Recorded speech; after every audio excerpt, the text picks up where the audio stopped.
好的，各位网友，大家好，欢迎再次来到今天晚上中信出版集团的直播间。我现在真的特别的激动，因为我们的这次直播终于要开始了。我特别想跟你们介绍今天晚上的这一位直播主咖，他是我期待了1个多月终于要上镜的人。他的名字叫做梅耶马斯克。可能我跟你说这个名字的时候，你有点不太熟悉。他是一位72岁的超模，同时也是中信出版集团最近的这本新书《人生由我》这个书的作者。如果你不认识他，没关系，他儿子的名字你绝对听过，那就是特斯拉的创始人埃隆·马斯克。他就是那个怀揣着带着火箭上火星的梦想的那个人。我跟你说，梅耶马斯克是一个有光环的人，但是他的光环真的不仅仅来自于他儿子的成功。他是一个自带光环的人。为什么这么说？看了下面这段小片，你就能跟我一样有这样的想法了。硬核辣妈，世界名模，72岁，超级网红。她就是 SpaceX 特斯拉公司 CEO 埃隆·马斯克的妈妈梅耶马斯克。她60岁担任《时代》杂志健康版封面模特。67岁第一次登上纽约时装周，69岁成为美国著名彩妆品牌的代言人，曾经一度登上纽约时代广场的4块广告牌。他15岁第一次登台，22岁结婚，31岁成为破产的单身母亲，独自养大3个儿女。 Life hasn't been easy. I had an abusive marriage.And then I moved to Toronto and had no money and had to have 5 jobs. And then I moved to New York and the model agency wouldn't send me out for jobs. So once I left them, I could then return to modeling. So you have many difficulties in your life. But I have enjoyed 2 successful careers. One as a dietitian and one as a model.And I have 3 wonderful children and 12 grandchildren. I am so proud of my children's successes. 她不是完美女性，在遭遇重重困境时，她多次推倒，重建人生。Please don't slow down as you get older, especially if you're a woman. We can still achieve many things. 如今72岁的她仍在路上。乘风破浪，人生由我。I think if you have a good attitude and you make plans to improve your life, you can have a wonderful and happy time. You need to try adventure, even if it means in the end you go to Mars.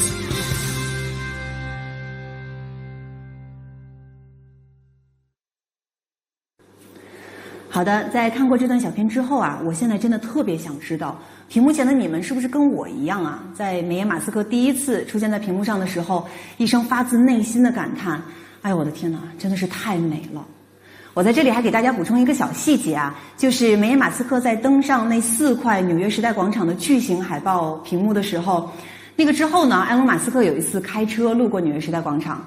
他就特别想当时就冲下车，指着那4块屏幕跟大家大喊说：“你们看，那个就是我妈妈。”今天晚上跟梅耶马斯克对谈的另外一位嘉宾呢是邓文迪。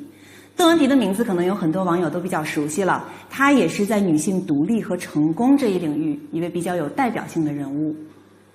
我们其实特别希望啊，在今天晚上这一场直播过后呢，在大家阅读了这本书过后，我们希望你能发现梅耶马斯克就是你在70岁想要成为的那个样子。我现在其实迫不及待的想把直播间交还给美国那边，但是在此之前呢，我还是向大家介绍一下今天晚上在哪些平台可以看到我们这一次直播。本场直播由中信出版集团主办，大家可以在新浪财经、新浪新闻、微博、抖音、今日头条、西瓜视频、百度、百家号、好看视频、蜻蜓 FM、丽音中国、女音、京东、咪咕阅读、哔哩哔哩、简知、中信书店、中信书院、中信读书会和快手来同步观看我们的直播。最后的最后，我还想提醒大家一下，为了配合这一次直播呢，我们给这本书申请了一个特别限时的5折包邮购书活动。大家现在登录京东啊，去搜索人生由我或者搜索梅耶马斯克就能到达这个购书链接，然后享受我们提供的限时5折包邮的优惠，赶紧去看一看，赶紧下单吧。好的，那现在就让我们把现场交给美国，请梅耶马斯克和邓文迪为我们带来一场精彩的对话。Hi， 大家好，我是邓文迪。I'm so honored and excited to be able to introduce my dear friend, Meyer Musk, on this very special occasion, the launch of her book, A Woman Makes a Plan in China.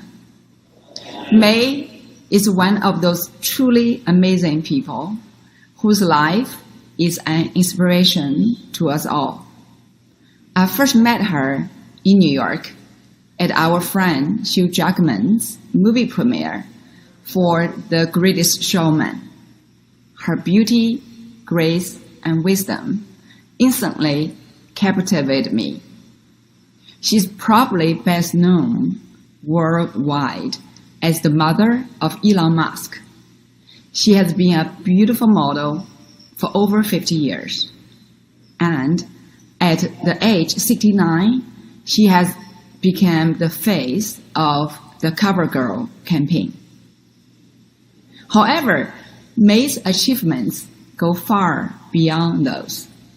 She is a scientist with 2 master's degrees, a well-known dietitian, an inspirational speaker, a mother of 3, grandmother of 12, and a great role model for us all. I know you are excited as I am to hear more about how May's plan helped her to become the woman she is today. Hi, May. So good to have you here today. Hi, Ni Min Hao. I'm so honored and excited to be able to introduce my dear friend, Meyer Musk. You're welcome. Okay. Hi, May. You look so beautiful. The first question I have for you is about beauty. What's your beauty secret? What's your beauty routine? What do you do every day to keep looking so good? Well, I really do make a plan to look good because it doesn't come naturally. My twin sister always says to me, do people know how hard it is to maintain your weight? So when you maintain a healthy weight, you look younger and you have more energy. So I have to plan my meals so carefully because otherwise I gain weight and then my clothes are too tight and my energy goes down. Yeah. Then I eat more like a vegetarian diet and then I will have meat, fish or chicken occasionally. And then, of course, my biggest problem is chocolates and desserts. So I have to be careful and control that. And then when it comes to my beauty routine, I stay out of the sun because I need to have a good skin. And I've never smoked. And so that also, they say you get more wrinkles. All the research shows you get more wrinkles if you smoke. I wear a hat. I wear an SPF moisturizer on me. And I wear long sleeves as well. So I'm a bit of a boring person if I'm on a boat. But other than that, but I have a lovely skin, you see. So you need to just look after yourself. Of course, with this interview, I have good lighting. I have professional makeup. So don't think I really look like this. I can look very plain. But when you have a plain face, then you can make it look lovely with makeup. And that's why I like to do makeup because then I look really so much prettier. I saw you when you have no makeup. You still look gorgeous. Because you're fun, you're confident, you have great personality, you're so kind, you look gorgeous. In terms of healthy diet, what do you eat? Like, tell us, what do you eat for breakfast, lunch, and dinner? Well, for breakfast, I love my cereal with milk and fruit. And then in the middle of the day, I'm hungry. And then in the middle of the morning, I will have yogurt and a fruit. And then at lunch, I'll have a big salad with a whole wheat roll or a sandwich. And then in the afternoon, again, I love fruit and nuts maybe. And then in the evening, I might eat a vegetarian dish, like potatoes and vegetables with some cheese. Or I might have, if I go out to dinner and I have, say, a lovely big fish, then I take 2/3 home with me, and then I have 1/3 each evening so that I don't have to cook, because I'm not very good with cooking. But I do love bean stew, and beans are so healthy, and I cook a lot of bean stew, and the recipe is in my book. Fantastic. I can't wait to get your recipe. So for what kind of skincare do you use? Well, then I wash with a skin face wash. I just use a face wash on my face, and then I put under eye cream because it's delicate there, and then a face cream, and then lip. I put a lip balm on as well because my skin gets dry. Yeah, you have a beautiful skin. It's amazing. May, I love all your beauty advice, and I want to take those advices. Now let's talk about your career. You have 2 successful careers as a model and as a dietitian. You work so hard. In your book, you talk about all the tests you had to take in order to get your lessons in different countries. Would you share some of your story with our audience? Well, Wendy, why don't you share your story first, and then I will add mine on, because your story is very interesting. Oh, thank you. I love working. Like you said, working mother is happy. And I have a technology company, basically bring art online to help everyone with the internet can buy art, and based in New York. And I also am an investor and entrepreneur. I work with a lot of founders and CEO, advise them. Just fascinating because they all have this great energy, can-do attitude. I feel very lucky to be able to do my work. When I go home, I talk to my children about my work, and they share with me about their school. It's wonderful. You, as a single working mother, what was it like when your children are little? Well, when my children were very little, you can't be ambitious. You really have to spend time with them when they're little. I had 3 and 3 years, so you can imagine how busy I was, and I had no help in the home. And then I still had to prepare dinner for my husband. Yeah. So that's where, do I miss a husband? Certainly, it was extra work. It was always extra work. I mean, the 3 children kept me busy, but the husband was really a lot of work. Then slowly, as the children get older, you can then get your work together and become a little more ambitious. And then you slowly start separating. They become independent, and you can build up your business as you go along.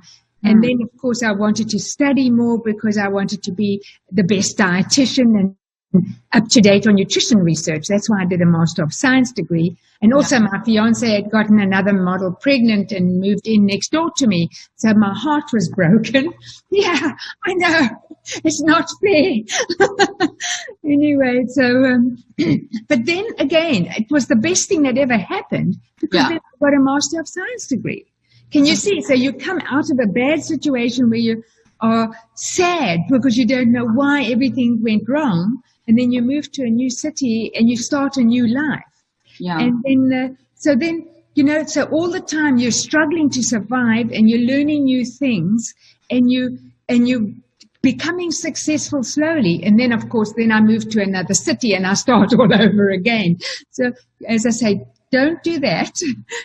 Try not to move to as many cities as I did.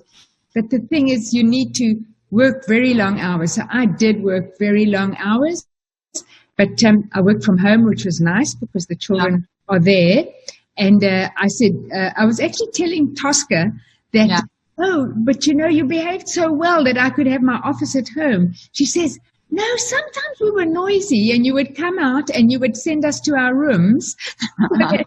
And so we weren't allowed to play because we were making too much noise. And I said, I can't even remember that because it must have been very short, just between two patients, So she reminded me they weren't that good. They did make a noise sometimes.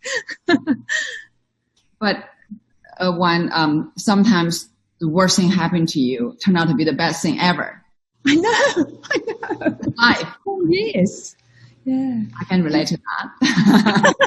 There you go. You see. Also, like for me, when my children are younger, I did the work from home. Also work as a board member is called this company called Knowledge Universe. So, and then as a board member for my school, Yale School of Management, those rules have me, work, but also flexible for my children when they need me. And in your book, you mentioned about when your children are younger, you put them to work to help you. Yes, they had to. Right. Yes, Tosca would answer the phone. She was 5 years old. She just got divorced. She would have to answer the phone and take a number. And so she would say, what's your phone number? So she'd write it down. And then then she'd say, and what's your name? And so they say, Mrs. Smith. She'd say S-M-I. She says, spell it S-M-I-T-H. She said, no, baby spelling. To her. And then when they came to see me, they said, how old is she? I said, she's 5. And she had to help me. And then, then Kimball was helping with food. And then Elon, of course, always in technology and knowledge. He would read the Encyclopedia Britannica and remember everything. So we didn't have to get one. I couldn't afford one, but we can ask him. That's incredible. Amazing. And I remember meeting your children. They all so smart, accomplished, but they all work so hard. You are the example, like hardworking, the work ethic they all have. Mm-hmm. And my parents had it, and my brothers and sisters had the same. We grew up that way, just to be fair to other people, you see. Yeah. It's unfair if you want promotion and you don't deserve it. So we worked hard to make sure we always deserved any improvement in our careers. Yeah, you work hard to make your own luck. Yes, that's right. The harder you work, the luckier you get. That was my father's motto. I love that. I remember you tell that story in your book. It's such a great message. For me, I remember when my children little, like maybe 6 or 7 years old, they speak both Chinese and English. They're born in New York. When I met a movie called Snowflower Secret Fan, 雪花秘扇 in Shanghai, actually Hugh Jackman was the actor. And my daughter was the translator for him on set. And they came to work with me. We shot during their spring break. So they still remember, the movie, which is great for them. Put your children to work. It's good. I know. That's fantastic. And didn't your children feel accomplished then as well? It's a good way to build their confidence. Also, it's a good way to have them to see you at work, understand. And you talk about when women say, I feel guilty working, you don't think that way, do you? I don't think that way at all. And also when I would do runway shows, the children would have to sit in the front row reading. And so funny enough, when people say, your mother is walking in Milan, at Milan Fashion Week, won't you fly in and watch her walk the runway? And they said, we watched her walk the runway so many times. We're really not going to fly in for that. I mean, you are such a cool mother. Your children must think you're fantastic. So cool. That's amazing. Well, their friends certainly do. And they said, oh, you did something else. Now everybody's calling me and congratulating me because you now have been this billboard in Times Square or you're on this TV commercial. And my grandson, my second youngest grandson, there was the TV was on, and then my granddaughter says, oh, there's a grandma on TV. He says, she's always on TV. So that's a grandmother. That's a different grandmother. Super cool grandmother. What are good activities you like to do with your grandchildren? You have 12. Well, they play with each other, which is nice. So that keeps them occupied because, I'm on social media. I'm working. But no, they make me food. They, I'll go with them to like Disneyland or something, but then I don't go on rides. I rather look after the youngest. I remember your face on Times Square, the big billboard. What was that? It's a few years ago. I've had four billboards only after I turned 60. Can you believe it? That it would be, you dream that one day you'll have a billboard in Times Square. And I've had 4 in my 60s. You are like for commercials? Well, one was Target, Swarovski, CoverGirl, and Virgin Atlantic. Virgin America, yeah. Remember that clearly. Oh, yes, that was a beautiful ad. Fantastic. Yes. I'm so happy you have this incredible, successful career. I know. Who knew? I knew I would always be a dietitian. So as long as I do nutrition research work, I will always be in demand as a speaker. And then if I run my own business, I would be in demand for business issues for people to start their own business if they're in the wellness industry. So that was always my career. But I didn't know I'm going to be a supermodel. And that was a big surprise and a fabulous surprise. Fantastic surprise. From the outside, many people see your glamorous life and assume that everything is fabulous. They do not realize how much you have struggled. You suffered from domestic abuse. I think your story is so powerful. Would you share with the audience about your abusive husband and he beat you up and how you escaped that misery? Yes, well, the thing is, this is the chapter I didn't want in my book. I said to my editors, look, I told my life stories and the lessons I've learned. Take this chapter out. And she said, no, it stays in. And that is the chapter that resonates with so many women worldwide. I had no idea how many women would comment and say, thank you, there is hope for me now. So the thing is, you have to get away from a bad situation. You have to find a way. You will be poor. You will be scared. You will have to gain your confidence. You will have to make do without any luxuries. But it's better than waking up every morning unhappy and scared. I agree with you. What's your advice to women who are currently in abusive relationships? How can they build up the courage to escape?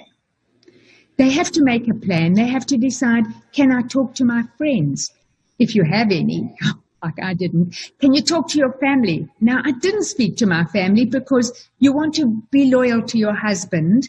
And they only found out when I wrote my book and they read it. They said, you never told us about the abuse. And I said, because I didn't want to share that with anyone. And they said, we would have helped you. And I said, I didn't want to put the responsibility onto you. So you see, you can go to your family and you have to go to the family who will support you because you're going to need some help and you're going to need some friends. So ask for help and share your story. Yes. You have had so many successful careers as a model, as a dietitian, and as a public speaker. You have definitely encountered many challenges throughout your life, being a single mother, struggling financially, just name a few. You mentioned you worked super hard to make your own luck. How did you turn these hardships into good fortune? Well, I always struggled to survive. That's why my children said, you've got to put your struggles into your book. Because when you move to a new city, you don't know anyone, you're stressed, you're scared, you're shy. And then you have to take every opportunity to get out to meet people. Because among them, you will eventually make some friends. Because not everybody you meet can be a friend. but you do start making friends, but it takes a long time. And you have to accept that. And it's hard, but it's still better than living in an unhappy situation. I agree. When I first came to America, I was alone, did not know anyone. I was scared and lonely. But as I make more friends, and life's much better. Yeah, I read your book. I love it so much. I feel you're speaking to me. So I have met your children. They are amazing. I believe everyone is familiar with your son, Elon Musk. But they may not realize that you have two other highly successful children, Oscar and Kimball. Can you please brag a little bit and tell us about all three of your children? Maybe start with your daughter. Yes. Well, Tosca is my youngest. And she wanted to always be in the film business. Of course, we didn't want her to be in the film business. It's not an easy business. But she went to film school, got her degree, and then she worked in the film industry. And then she found that women are really not appreciated so much, as well as many of the movies show women who are abused and violated and unhappy and all that. So then she started her own company called Passionflix. Lovely name. Yeah, a lovely name. And it just shows romance with strong women, confident, and the female actors get the same as the male actors in payment. Great. And female directors. And there's always a happy ending. So you don't have your guts ripped out because there's so many dreadful things happening. Wow. And it's so she produces original movies from best-selling romance novels. So it's the handsomest men you've ever seen. Fantastic. I never dated one of those, but I love going on set and seeing them. And then when it comes to Kimball, he has farm-to-table restaurants to support the local farmers and give people fresh food. And then also builds vegetable gardens in underserved schools. So these school children, they don't eat any vegetables. They don't even know how to eat them. Now they plant their own seeds, water them, grow the vegetables, pick the carrots out of the ground or pluck the tomatoes, and they love vegetables. And they're so excited. And then they get nutrition lessons in the gardens as well. So that means that they learn and they can share with their families and their community on how to eat well. So I'm proud of both of them. Now, when it comes to Elon, what can I say? He is wanting to save the planet with clean energy, just like everyone in China does as well. Yeah. And he loves the support from China, I must say. Yes. And then, of course, his hobby is that he loves rockets and wants to explore Mars and doing extremely well. To me, that's much more difficult than electric cars. But he is my genius boy, and I talk about him in my book. Yes, I love all the story you talk about your children in the book. But recently, you went to the launch SpaceX. The whole family got together. Yes, well, it was the first time he was launching astronauts to the International Space Station. So we all flew to Florida, and we're in the Mission Control Center, in the fire room, it's called. And then all the engineers are in front of us, and Elon's with them. Yeah. And then it was successful. I tell you, we were so relieved. Then he comes down to join us, comes to where we are, and I did a photo. I said, I've got to have the photo of the four of us because it was so special. Yeah. Very exciting. Very exciting. May, when I read your book, the story really moves me that how much you suffered financially. I remember the story, you lived in a rent control apartment with your 3 children, sleep on the floor. Would you share that story with our audience? Yes, well, we didn't feel unfortunate. We were happy to find a rent-controlled apartment, and then it took us 3 weeks to make it clean enough to be able to move in. But, so Elon and Tosca and I were on the floor. Kimber was still finishing school in South Africa. So we were on the floor taking staples out of the floor because we had to get the dirty, smelly carpet off. And so we're getting staples. And then I cut my finger. And Tosca was so upset because I'm a hand model. You do a lot of hand modeling. And she was concerned that I won't get any hand modeling jobs. But then it did heal nicely. And then when we did we went to go and buy a carpet. Yeah. And, it's a 3-bedroom, 3-bedroom, 2-bathroom kitchen, Yeah. room. So, to me it was huge, but everybody talks about my tiny apartment, but I thought it was big. So then we go to get the whole apartment carpeted. Yeah. And they say, they'll choose a carpet that's $200. So they said, so Tosca says, no, we must get the more expensive one, $300 to do the whole apartment. All right. So then I said, but it's too expensive. And then she says, we'll be sleeping on it. We need the extra bit of thickness. Yeah. So got the $300 carpet. They laid it down and we could lie on that carpet until I can afford beds. And then you can get sheets and pillows. If they have a little bit of a problem, faulty, you can get them like for $5 and $10 sometimes. Wow. It's amazing what you can buy when you don't have money. And then I also remember the first thing before we actually even got a couch or a dining room table was a computer for Elon. That's the first thing we got. He did it on the floor. But then we wanted to get him a desk. As I started earning more, I could get him a desk. So we took the subway and the bus to go to IKEA.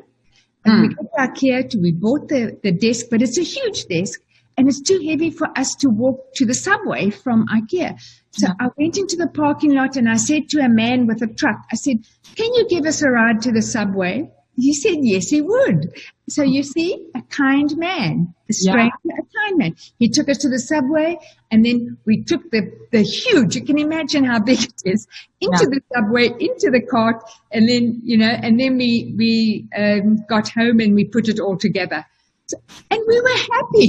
We didn't complain or anything, And then I must say, a couple of years later, it was my birthday, and the kindest man that I dated him for a couple of years. He's the one who sent me to study German at the Goethe Institute because he wanted to take me to Germany to be with his family for Christmas. So the thing is, he wasn't wealthy, but he was kind and generous. And so then instead of a birthday party and a big present, he got me a dining room table and 4 chairs. And so we put it together. It was one of those IKEA ones. It wasn't because I wouldn't want him to spend much money. He wasn't very wealthy, but now we had a table and 4 chairs. It was fantastic. Fantastic. So you see, there's these random acts of kindness you get. Yes.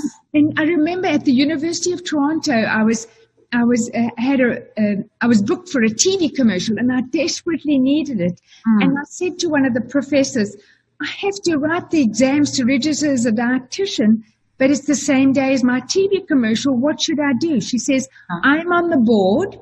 I will supervise your exam. You can do it the day after and you do your TV commercial. So she sat there for 3 hours while I did my exam. So can you see how lucky I was? I had so many of those. Another professor, she was teaching 2 nights a week. She was teaching early childhood education, nutrition education. And then I hadn't gotten my registration as a dietitian yet, so I couldn't open my practice. So 2 nights a week, she gave that course to me. And for 2 nights a week, I would teach nutrition at a college. I had a master's degree, but they didn't care that I wasn't a registered dietitian. So that's good. So you earn income that can support your children. Yes. Every little thing was helping. And then when I wanted to start my practice, the model agency said to me, if you come to us, we'll give you a free office. If you teach modeling 2 nights a week, and then you get a free office and then you model for us too. So good. That's amazing. So you just have to keep on getting out there and letting people know where you have a problem, and then people will help you. ask for help is a sign of strength. Yes. So when Elon got his computer at age 17, did he work? I know your daughter worked in a hamburger joint. Yes, I know. She first worked in a hamburger joint. I think they paid her something like $5 an hour. Then she started working at the supermarket and she got $7.50 an hour, and she said, I was underpaid. But then she won, in the first month, she won the Best Packer of the Month award because she packed the groceries the best. And she was then 17.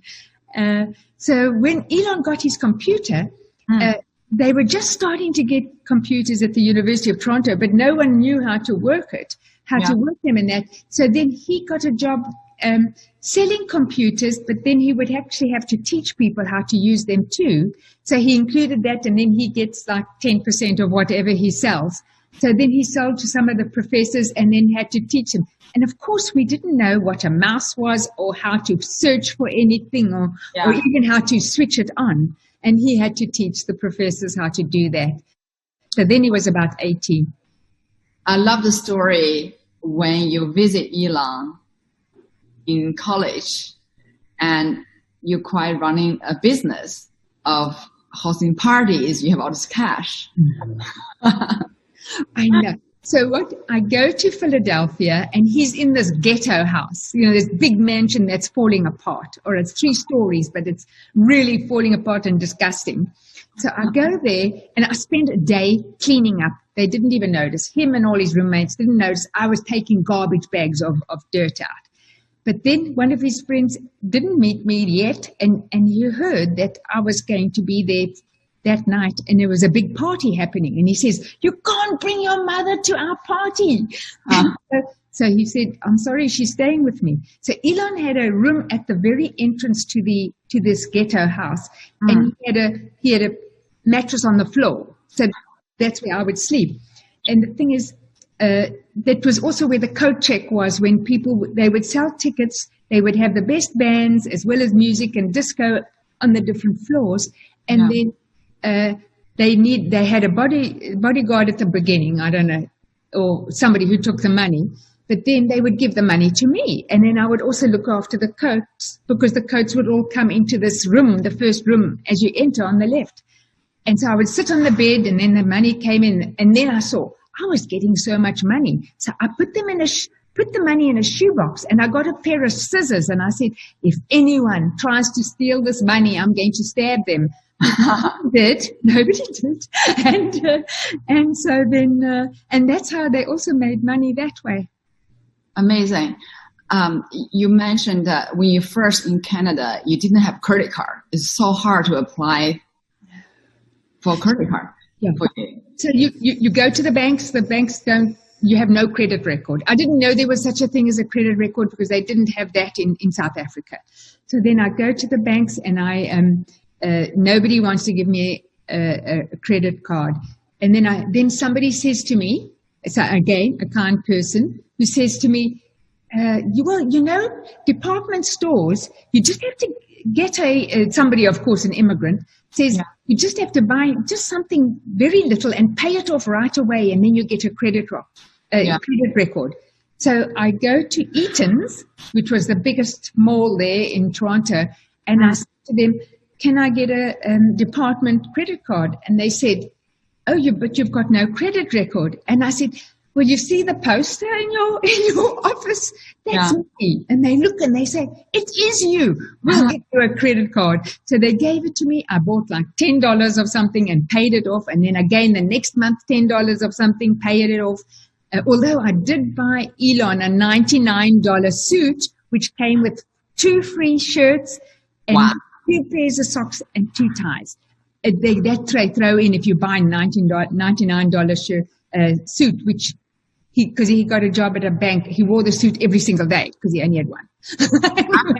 But anyway, I had my credit card, and from then, things. Eventually, I could get a real credit card from the bank. I love that story. What's your advice on adapting to new environments? It's always hard, and you always have surprises.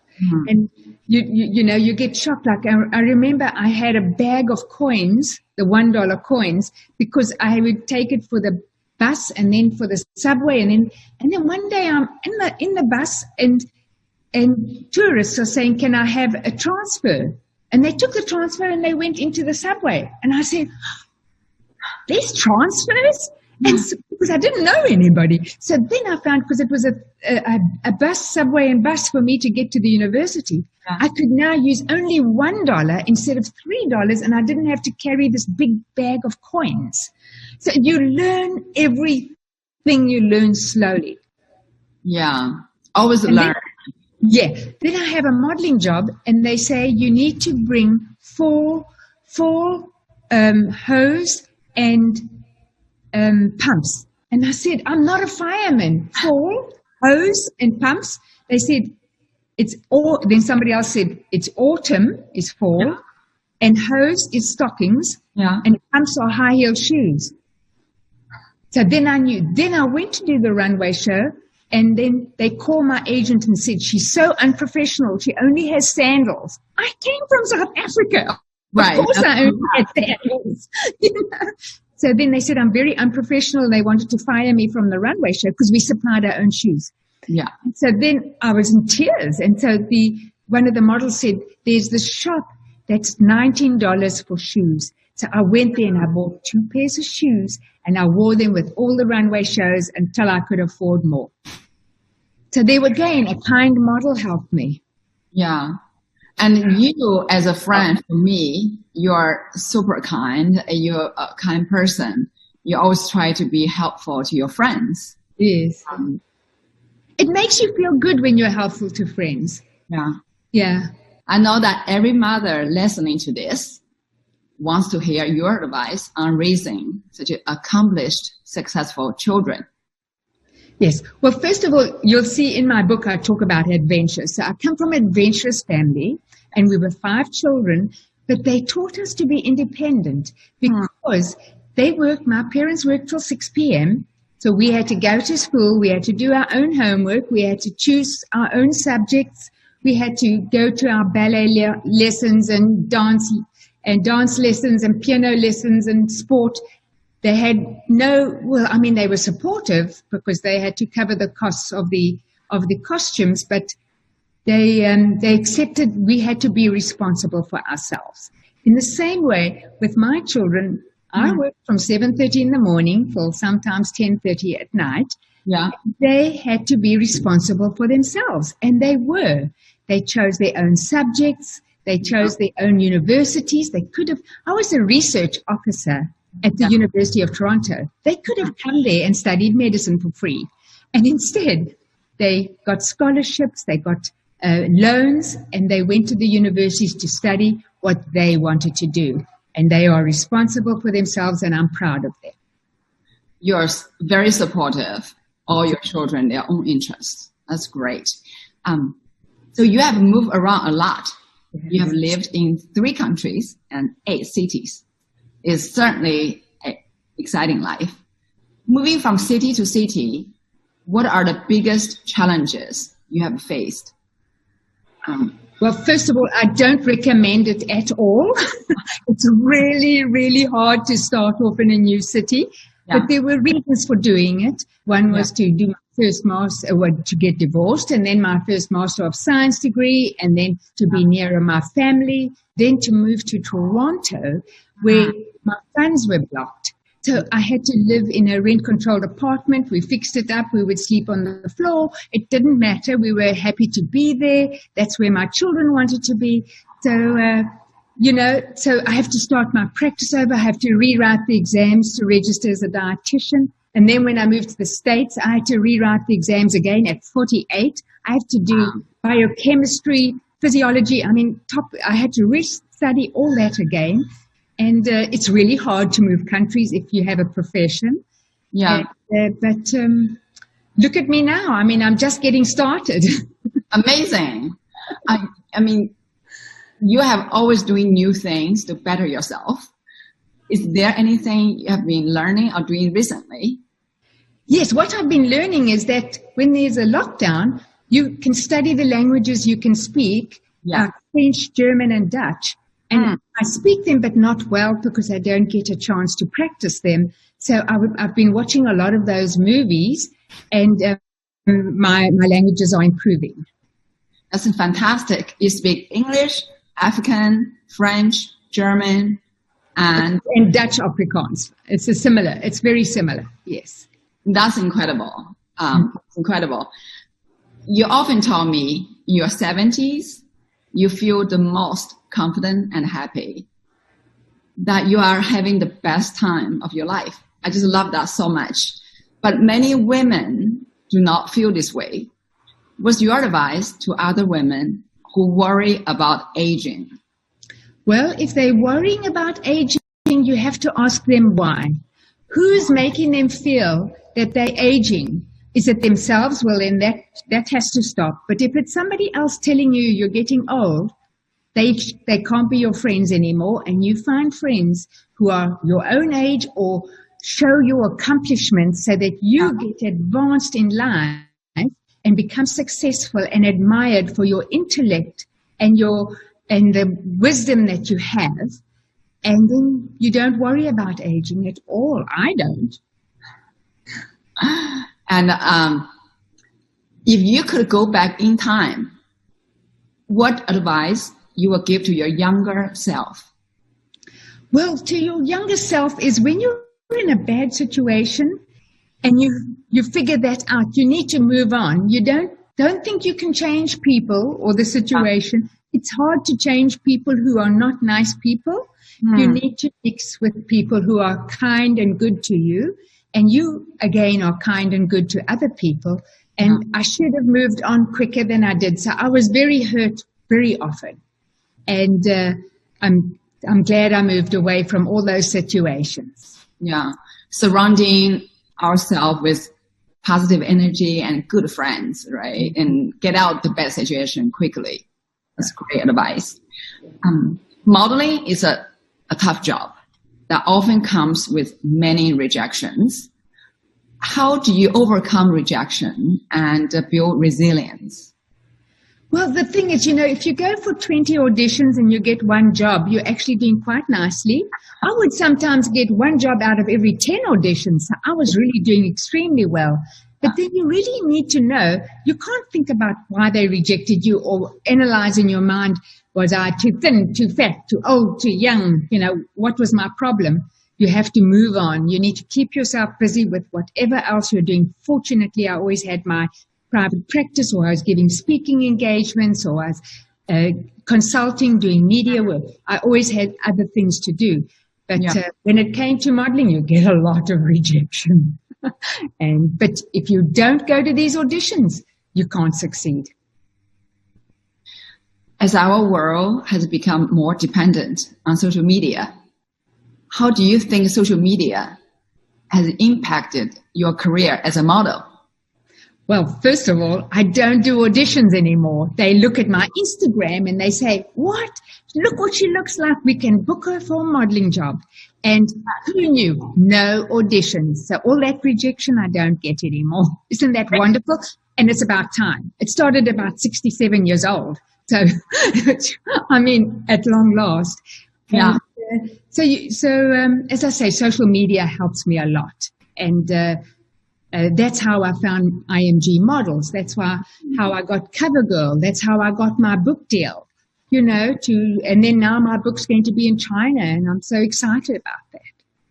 I'm so excited for you. Yeah. And also so empowering. And at age 69, you got CoverGirl beauty campaign. You're the face of that. Tell us about what's that like. Well, first of all, it's your dream as a model to get a beauty campaign. But pretty much by 21, you don't dream that anymore because it's not going to happen. But throughout my career, I've done beauty campaigns with other models where I was the old one. Let's put the older model in the middle. And then people would say, oh, I'm sorry you were called the older model. I said, I don't care what they call me as long as they book me. But I know. And so now I'm just, it's just like the biggest compliment that anyone can get is to be to be the face of CoverGirl and of a beauty campaign. Yeah, I think you can be beautiful in every age, not just young girl can have a beauty campaign. So. And the young girls love it that I have the beauty campaign because they say now they don't fear aging. That's great. Also, I want to tell you, I'm so impressed how comfortable you are with technology. How do you do that? I never stop working on technology. But the thing is, of course, I had Elon helping me from when he was 13. And he always got me, the newest computer or everything I needed to know. But then now it's just the social media. I'm on it all the time. It upgrades. You've got to make changes. You've got to figure it out. You've got to find out how to fix things.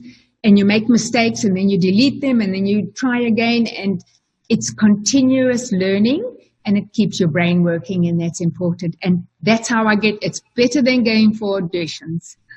Yes.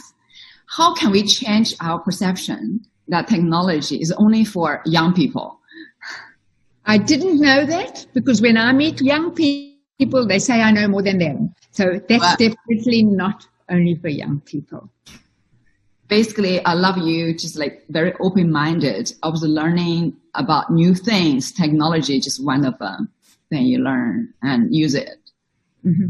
Yeah, I love learning. I just, before my book came out, I had to do 75 one-hour exams to keep my registration as a dietitian.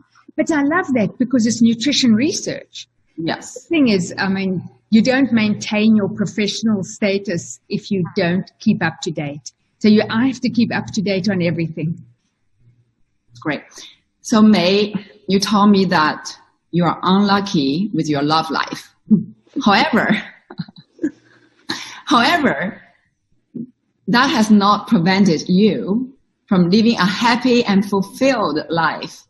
What's your advice to those who think they can only be happy if they find the right partner?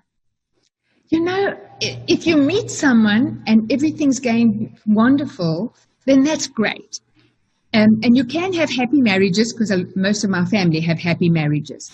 But for me, I would meet someone who'd be nice for about 3 weeks and then it would go all wrong and then he would be cruel and insulting and not show and things like that. And then it would hurt me. I'd be very hurt and I would try and understand that he's now too busy or whatever his excuses. Many cheated on me. Many. And I know. Their loss. I know. So I got hurt very often. And then, then I just decided, I can't put up with a man that does not have the same affection that I have. Yeah. It's too painful for me. And so then I said, when I was 55, I said, okay, I'm done with this. And if I meet someone, a man around a sensible age, 20 years younger, 20 years older, who cares, with a sense of humor, intelligent, kind, considerate, well-mannered, and has a job. Good. Oh, exactly. Then I might consider a man, but if I don't meet that, there's just no point, and I'm having the best time of my life. That's great. Keep your standard high is the key. Yes. And now some people say that it's considered not, you lower your status when you're divorced or a single woman or a single mother. Well, right. Who's doing that to you? And don't mix with those people. You find people who are similar to you, who respect you for who you are, and then you mix with those. That's very good advice. Thank you. And now we have some questions from audience online. Let me read them. 1 second. The first question, 第一个问题来自新浪财经网友的提问。Elon Musk 给自己的第6个儿子起名叫 X，AEA-12。请问我们到底应该怎么样读这个名字？你怎么样看待现在这个年代，每个人都能红15分钟？ So May, I just read the question. I don't know if you have in front of you. And should I just read in English? Read it in English, thanks. Yeah. Basically, the first question from Sinla Finance. Elon's new son name is XAEA-12. Could you please teach us how to pronounce it? What is your opinion on today with social media? Everyone can be an influencer for 15 minutes. Okay, first of all, my new grandson's name is X. That's all I have to call him is X. And he's the most adorable little boy, just loving him to bits. And when you said about 15 minutes of fame, I don't know about that because I'm certainly had a good 4 or 5 years of fame, so I know nothing about 15 minutes of fame as an influencer. As long as you're sharing a good message and you're helping other people and inspiring people, your 15 minutes will be 15 years.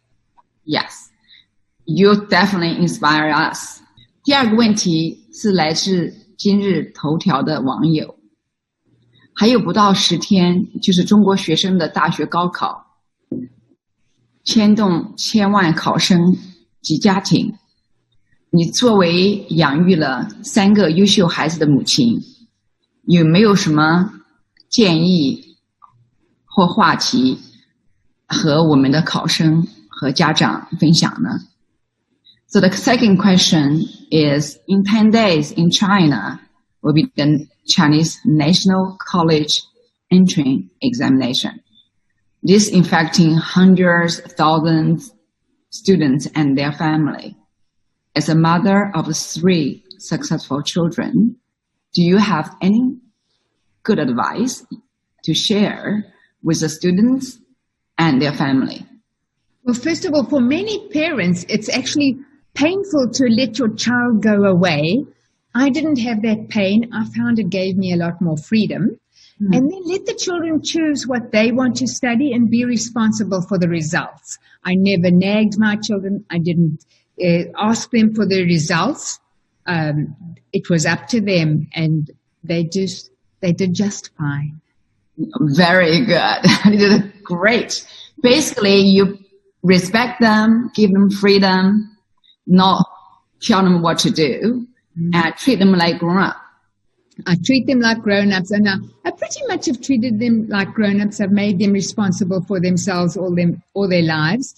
Of course, I didn't have the time, but also because that's how my parents were. And as I say, they turned out fine. Well, great. Basically, that's how your parents treat you when you grow up. 第3个问题是来自百度网友的提问。这位网友说：“我自己是一位职业女性，同时也是一位母亲。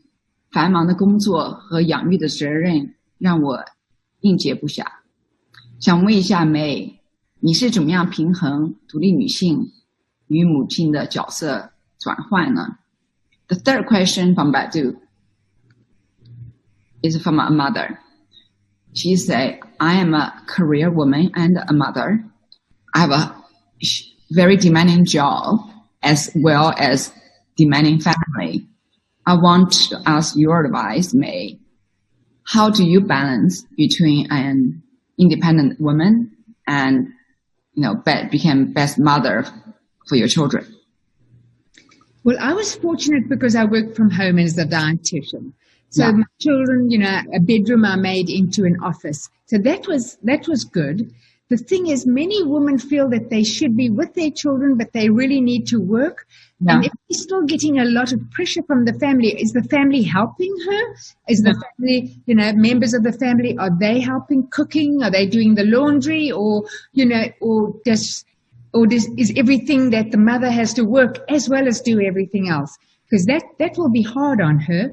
And as the children get older, life does become easier because they do become independent. And not only that, but my grandsons, when I'm hungry, I say, can you make me lunch? They are doing the work and they have to clean up. So, you start teaching them from when they were young. That's amazing. Great. You must be a really cool grandmother. Well, I'm a hungry grandmother and I want to eat, and they need to cook me some lunch. 现在我们来到最后一个问题，这个问题是来自一位京东的朋友，他想问你多年在时尚行业接触的美人可以所剩不说。你如何评价一个人美不美？你心里定义的美是什么样的？ So we come to our last question. It's from a fan of yours from JD.com. The question is that you have been working in the fashion industry for many years. You have seen so many beautiful people. How do you define if a lady is beautiful? What is your definition of beauty? To me, somebody who's beautiful, has a lovely smile, is confident, is happy, and shares inspiring stories and is really a nice person. So when I'm on a modeling job and there are lots of other models, then the ones that are sad or just miserable or mean are just, they lose their beauty. Yeah. So I want somebody that I can talk to, that's intelligent, that is studying something, or has an interest in some form of art or something that I'm not good at, and then I can get information from them and learn from them, even if they're 19. So, the thing is, and actually it's the models who really, really wanted me to write this book, because they say I give them so much good advice when I'm on a photo shoot. And so a person's beauty is really, when people meet my friends, they say, you have the nicest friends. Yeah. But it doesn't mean that they are the most beautiful or that they are the most successful. They are just nice people. And when you mix with nice people, they are beautiful to you. So beauty is not just outside, it's inside. That's great. I met some of your friends, like Julia. I love your friends. Yes, I have lovely friends. Thank you. Lovely friends. I love the title of your book, A Woman Makes a Plan. What does the future plan look like for you, May? Well, as I'm just getting started, I want to travel the world. I was meant to spend a week in China doing my book launch tour. I was going to have a dinner at your home in Beijing. I love that. I know. And so can you see how much I have to look forward to? Yeah. There's so much for me to explore. And I'm just waiting for a plane that can take me out of America. Something looking forward to. Yes, I've got so much to look forward to. China love you. You should definitely come. Yes. As we come to a close on this conversation, it's obvious that we all could benefit from what May has shared. I know personally that I have learned so much from reading her book. And I hope I've convinced you to read May's amazing new book, A Woman Makes a Plan. Her book is full of wisdom on how we can all learn to be a happier, kind, and more beautiful human beings in order to live a more fulfilled life. She is having the best time of her life at age 72. Something for all of us to looking forward to. May, it's such an honor to have you with us today. And thank you for sharing your story. You are the role model for us all. Thank you. 谢谢. Thank you so much, Wendy. I really appreciate you doing this interview. I really was thrilled when you agreed to it, and then you went to such extremes to make it wonderful. I really appreciate that. 谢谢. Thank you.